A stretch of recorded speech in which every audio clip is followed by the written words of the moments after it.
It gives me immense pleasure to be among you today on the occasion of 5th convocation of the Central University of Kerala. At the outset, let me congratulate the graduating students and also the teachers and the staff of the university. I always feel glad to be among students, especially on an occasion like this, which is a major milestone in their life's journey. Indeed, it is a memorable day not only for you, but also for your family. You have completed a program of higher education, and that has empowered not only you, but your family too. When you realize that the whole nation is your family, your achievement today invariably contributes to the nation-building mission. Some of you will pursue further education, and some may take to professional career. I wish you all success and hope that you will keep in mind the interest of the nation in whatever you do. Dear students, when I am in an educational campus, I experience a vibrancy which is rare to find in any other place. Education, as Sri Narayan Guru reminded us, could uplift the quality of the student's life and thus also of the society. The great sage and social reformer used to inspire people with his lines like Vidya Kondu Prabuddha Ravuka, which signifies get enlightened through education. The lives of great men and women, especially the leaders of our freedom movement, highlight the simple truth that schools and colleges are the most important sites of personal and social transformation. These are the workshops where the destiny of a nation is shaped. The liveliness and energy that I experience in educational places like this beautiful campus come from the possibilities of social empowerment.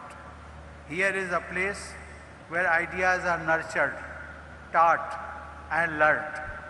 In this process, the atmosphere gets energized with the vitality of thoughts to give birth to new ideas.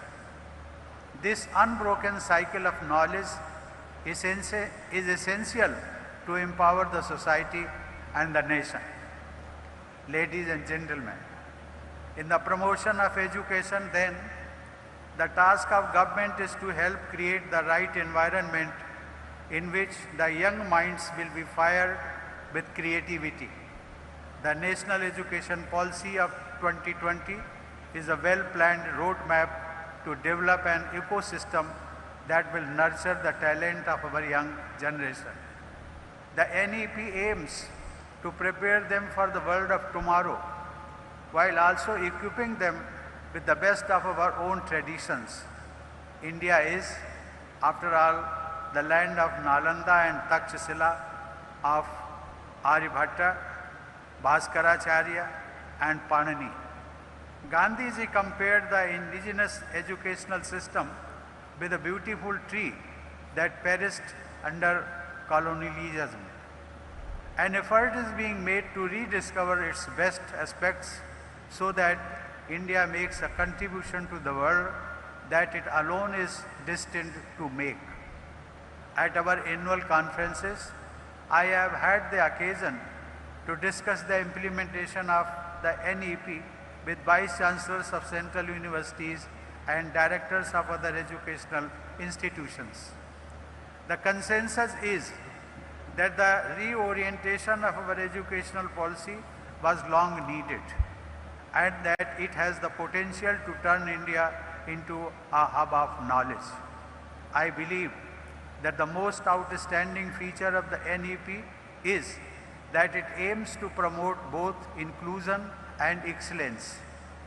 Through its varied curricula, NEP promotes liberal as well as professional education because each stream of knowledge has a role to play in society and in nation building.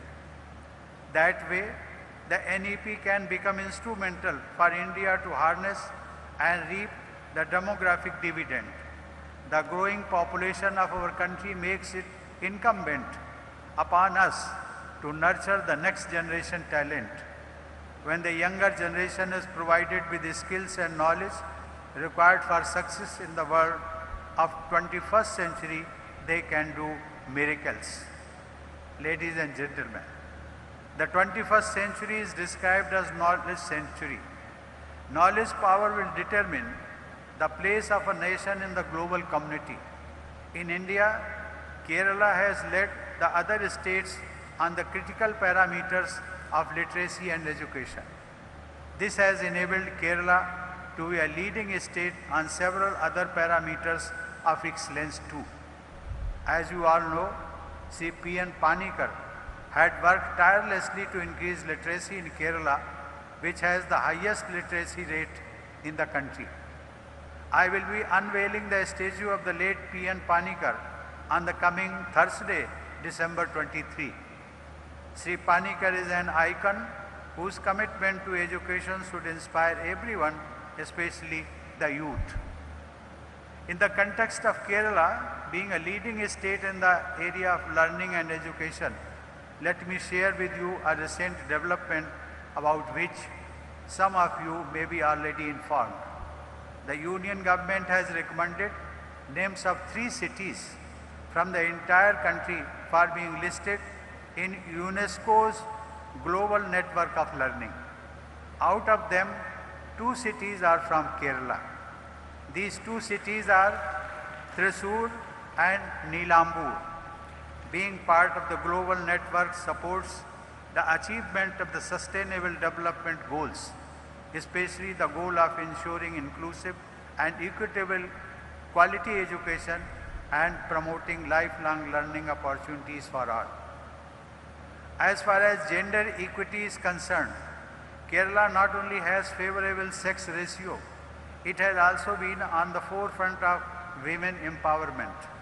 I am not surprised at all that all the 3 gold medal winners in today's convocation happen to be our daughters. I am also glad to note that the number of daughters who have received degrees is nearly thrice the number of boys. I have been told that our daughters constitute 64% of the total number of students in the university. I have been observing this growing empowerment of daughters through education in other parts of the country also. In this empowerment through education of our daughters, I see the India of the future, which will become a knowledge power with rich contributions from our daughters. Let us give a big hand to our daughters. Dear students, this convocation day takes place amid an extraordinary global crisis. The COVID-19 pandemic has been unprecedented in the modern era. As the virus keeps mutating and throwing up new variants, scientists are grappling with the situation and trying to find a cure to come out of these troubled times. But every crisis comes with opportunities. Your education was affected early last year, but technological solutions were put in place in no time, and now you have successfully completed your courses. In the process, you must have learnt many lessons beyond your syllabus. You have learned better ways to respond to difficulties and challenges. It has been an extraordinary crisis for the nation too. So many lives have been cut short that it will take a long time for us to come out of the collective grief. Yet, there has been a lot to be grateful for. Many lives have been saved too. Our corona warriors exemplified the best human values. Our doctors and scientists rose to the challenge. Our government has been efficiently overseeing the largest vaccination exercise in history. Dear students, I love visiting Kerala because of its incomparable natural beauty and the warmth of the people here. The lush green fields, the beaches and backwaters, hills and woods, the ocean and other fascinating aspects of nature in Kerala have attracted people since ancient times. The beauty of Kerala has inspired rich poetry over the centuries. Matru Vandanam. Matru Vandanam is among more popular poems written by Vallathol, who is respected as one of the greatest poets in India. The poem is remarkable for the description of Mother Nature and for its patriotic sentiments. In the beginning of the long poem, Vallathol inspires us to salute the motherland who is revered and who showers her blessings upon us. Bandippan Madhavine, Bandippin Madhavine, Bandippin Varena e, Bandippin Varad e. It means bow to the mother, bow to the mother, bow to her who is great, bow to her who grant boons. This great poem of Vallathol also reminds me of our national song Bande Matra. Ladies and gentlemen, Kasargod is the very crown of God's own country, as it is the northernmost part of the state. Your campus too is a beautiful sight. The richness of this environment comes not only from such physical features, but also from the life in it. That is what makes Kasargod rich in biodiversity. Kasargod also has multiplicity of rich and diverse languages and dialects. Did you ever wonder about the link between the two? Experts tell us that the two kinds of diversity of species and of languages go hand in hand. The linguistic harmony and the pristine natural beauty that Kasargod takes pride in are connected. Ladies and gentlemen, this is priceless heritage the previous generations conserved and protected for us. It is now your responsibility to ensure that the generation after you will be able to rest their eyes on this beauty. How will you do it? If you carefully listen, nature will show you the way. Its advice, in one word, is harmony. Live in harmony with the environment, just as the 7 languages are living in harmony with one another. Ladies and gentlemen, I again congratulate the students and scholars for their achievements. I also congratulate teachers and the non-teaching staff to make this possible for the students. The Vice Chancellor and his team deserve to be congratulated too. My best wishes are always with you in your endeavors. I wish you all Merry Christmas and a very Happy New Year. Thank you. Jai Hind.